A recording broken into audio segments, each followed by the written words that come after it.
and welcome to Eat, Move, Think. I'm your host, Allison Hazell, and today we're going to be talking about diabetes. I'm joined by my colleague, Leslie Beck.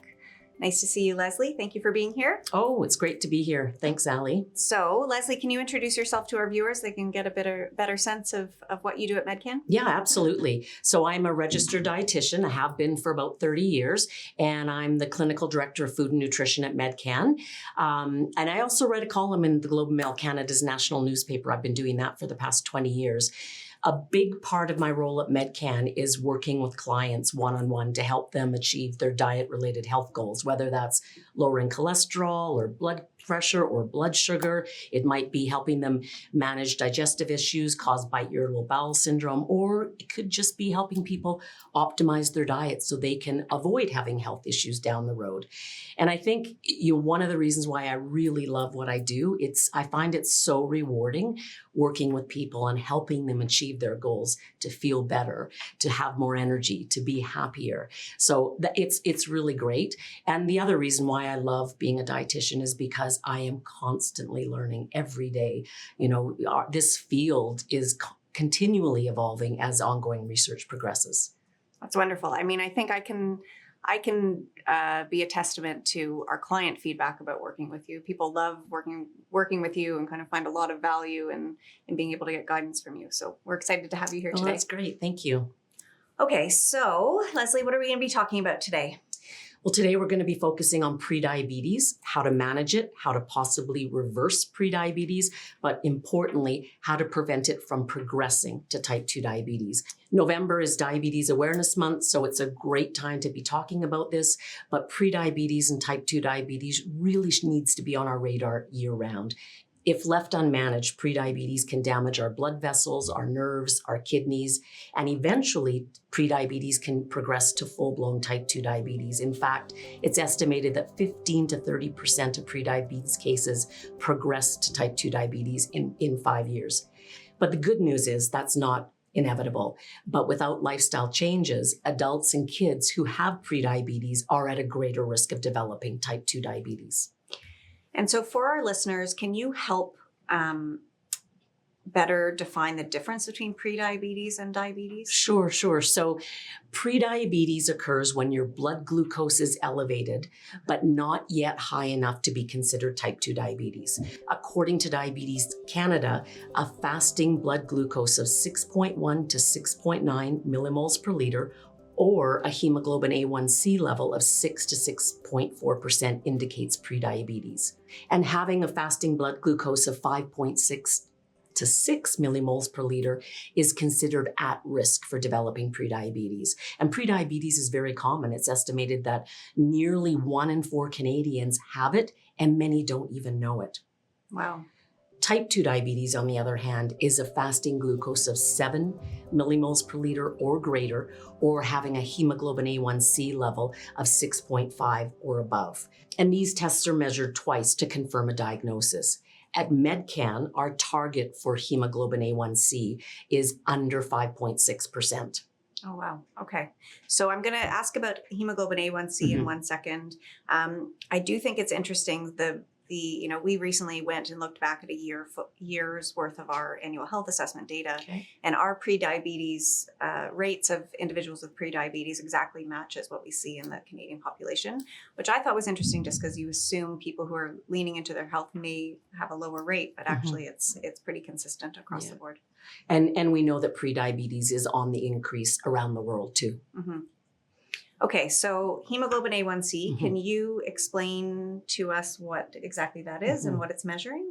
Absolutely. It's also known as the glycated hemoglobin test, or simply an A1C test, and it measures your average glucose for the previous 2 to 3 months. And it does this by measuring the percentage of hemoglobin that's coated or glycated with glucose.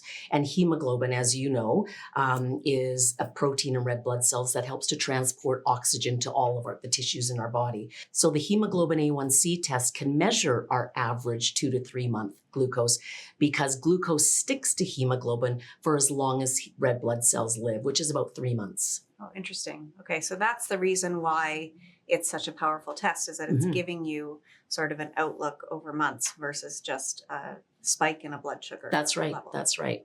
And the higher your hemoglobin A1C level is, the poorer your blood glucose control is. Okay. So it's a great measure of that. Mm-hmm. We know prediabetes is an issue in the population. It's increasing globally. What causes prediabetes? Why are we seeing this as such an epidemic? Prediabetes occurs in people who have insulin resistance or whose pancreas doesn't produce enough insulin to keep blood glucose levels within the normal range. And insulin resistance occurs when cells in the muscle, fat, and liver don't respond properly to the blood sugar lowering effects of the hormone insulin. Risk factors for insulin resistance include abdominal obesity, physical activity, a poor diet, genetics comes into play as well, and so does chronic stress and a lack of quality sleep. They're also involved in the development of insulin resistance. That's a pretty wide range of factors impacting your insulin. And lifestyle factors that are modifiable, that we can change to help prevent prediabetes from progressing to type 2 diabetes or developing prediabetes in the first place. Okay, so what are the health risks associated with prediabetes? So a sustained elevated glucose level can damage blood vessel and capillary walls. So having unmanaged prediabetes increases the risk of heart disease, stroke, and kidney disease as well. A recently published research review of 16 studies found that prediabetes was associated with a 15% greater likelihood of developing cancer, especially pancreas, liver, gastric, breast, and endometrial cancers. And even when the researchers controlled for body weight, which is a risk factor for both prediabetes and certain cancers, the association held the same. Wow. Yeah, I think that's surprising to me, actually. I've always associated those risks with diabetes, but it's really interesting that we're seeing those risks with prediabetes as well. Mm-hmm. And the cancer risk as well. Yeah. So if you are found to have prediabetes, what are the lifestyle changes you can make to help improve? Yeah. Well, that's a really, really important point because lifestyle modification is the cornerstone for diabetes prevention. And the landmark diabetes prevention program, this trial was conducted in people with prediabetes, so at greater risk for developing type 2 diabetes. Participants who were assigned to the lifestyle group, they ate a healthy diet, they exercised regular, they lost weight, dramatically cut the risk of progressing to type 2 diabetes, even more so than the people who were assigned to the medication group, which was metformin. So carrying excess weight is the strongest risk factor for prediabetes and also type 2 diabetes. Carrying excess abdominal fat can cause fat cells to release inflammatory chemicals into the bloodstream, and that's involved in insulin resistance. And research has shown that for people with prediabetes, losing a modest 7% of body weight can reduce the risk of developing type 2 diabetes. That's really encouraging to know that, a modest amount of weight reduction can impact your risk so significantly. When it comes to dietary choices and prediabetes, what are your recommendations? Okay. Well, there's pretty good research that a diet rich in whole grains, that is associated with a lower risk of developing type 2 diabetes. Many whole grains are rich in fiber, which leads to a lower and slower rise in blood glucose after eating them. So they're called low glycemic foods. So that's a great place to start. I encourage my clients, I get them to think about, think about all the grains you eat in a day. Think about your rice, your pasta, your bread, your crackers, your breakfast cereal, and think about the proportion of them that are 100% whole grain. At least half should be whole grain. So, I get people to start shifting from, refined grain choices to whole grains. I get them to look for breads that are made from, cracked or whole wheat, stone ground whole wheat, sprouted grain breads, again, which have a lower glycemic index. We know that whole grains are really nutritious and they're healthy, but it is important still, especially if you have prediabetes, to manage your portion of grains. We don't want too much glucose getting into your bloodstream. So to interject there, and I know I should know this because I've worked at Medcan for a long time, whole grains is not the same as multigrain. Is that right? That's right. Okay. So what you want to look for on an ingredient list or on a package, it should say 100% whole grain. What that means, there are no refined grains in that food product. You can see a multigrain bread and some multigrain breads, if it doesn't say 100% whole grain, read the ingredient list And you may find the first ingredient might be wheat flour, which is refined white flour. So really 100% whole grain means there are no refined grains in the food.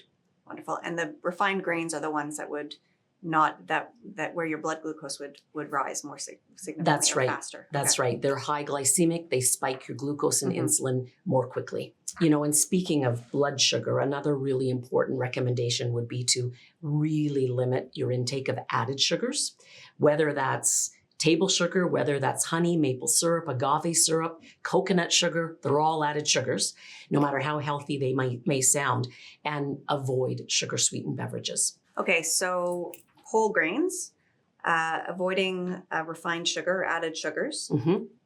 Is there anything else? Well, I also encourage people to really try to increase their intake of magnesium-rich foods. Studies have suggested that in people with prediabetes, those who consume higher intakes of magnesium from their diet have a lower risk of developing type 2 diabetes. So magnesium plays a really important role in insulin action and also insulin sensitivity, how well our body uses insulin to clear it from the bloodstream.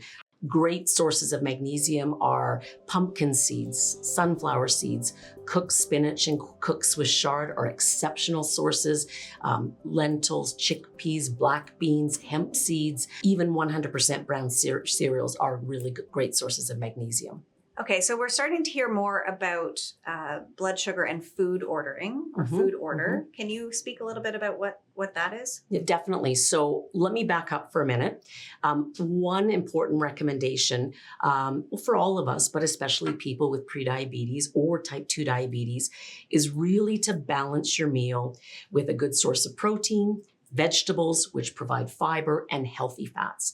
Those three things, protein, fiber, healthy fats, slow down the rate at which your stomach empties food into the small intestine. So by doing that, the carbohydrate in the meal is more slowly absorbed into the bloodstream as glucose. So balancing your meals with protein, healthy fats, and fiber can help to minimize blood sugar spikes, which is a very good thing. So this is where food order comes in. If you're going to eat a meal that has refined carbohydrates, white bread, white rice, white pasta, you might consider practicing something called food order. It's also called food sequencing. And studies have shown that eating the protein and the vegetables first, and then eating the refined carbohydrates helps to minimize blood sugar spikes in people with prediabetes and also type 2 diabetes. So for example, if you feel like having a big white bagel for breakfast, consider having a serving of Greek yogurt or a handful of nuts before you eat the bagel. If you're going to sit down to a plate of pasta at dinner, consider having a leafy green salad with a vinaigrette dressing. Also, the acetic acid in vinegar helps to blunt the rise in glucose after eating. Oh, wow. Okay. So the standard practice of like having a bowl of bread on the table before you start your meal at a restaurant is probably not great. That's right, especially if it's white bread that has a high glycemic index. You're much better off to wait till your green salad arrives or your grilled calamari until you eat your bread. So what about exercise?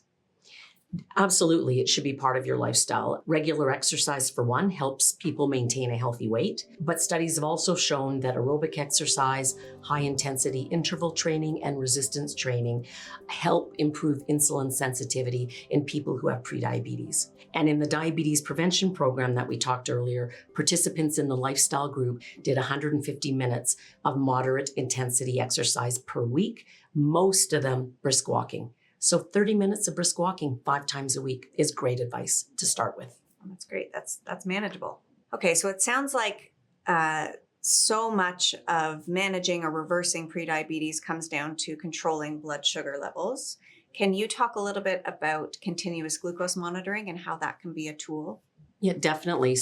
So unlike a fasting blood glucose test or a hemoglobin A1C test, which both measure your glucose at one point in time, continuous glucose monitoring tracks your glucose level during the day and during the night. So it provides real-time feedback on how diet and other lifestyle factors like stress, like poor sleep, like exercise, how those influence your glucose levels and your glucose response. So having this information, people can then decide to make lifestyle changes, whether it's around their diet, their physical activity, their sleep, that can really make a positive influence on their blood glucose responses. Medcan's continuous glucose monitoring program has clients wear a glucose sensor for 14 days. So they'll see in an app exactly what's happening every minute of their day to their glucose. What's happening before they eat, during their meal, after their meal, when they sleep, halfway through wearing the glucose sensor. Clients then meet with the registered dietitian at Medcan who will interpret and review their glucose report with them. That includes things like their glucose statistics, daily glucose graphs. They can see their mealtime patterns, what their blood sugar is before they eat, 2 hours after they eat, are they meeting the targets? So it's really insightful. And I think continuous glucose monitoring provides a lot of education and motivation as well to make those lifestyle changes if necessary, if needed. Yeah, I think that the ability to have guidance while you do it is so important. I've spoken to so many people who have worn glucose monitors for interest and may not have got as much out of it because they aren't getting the actual analysis and recommendations to help change things. So I think it's really true. So at Medcan, clients then have an opportunity for their last 6 or 7 days of wearing the sensor to really apply some of those recommendations that the dietitian provided them to help better control their blood glucose. Well, this has been really wonderful, Leslie. Thank you so much. Oh, my pleasure. It's been great talking with you. We don't get to do this all the time at Medcan. It's great to see you and learn from you. And for any of our listeners who are interested in learning more about prediabetes, this topic in general, or a continuous glucose monitoring program, you can find information in the show notes.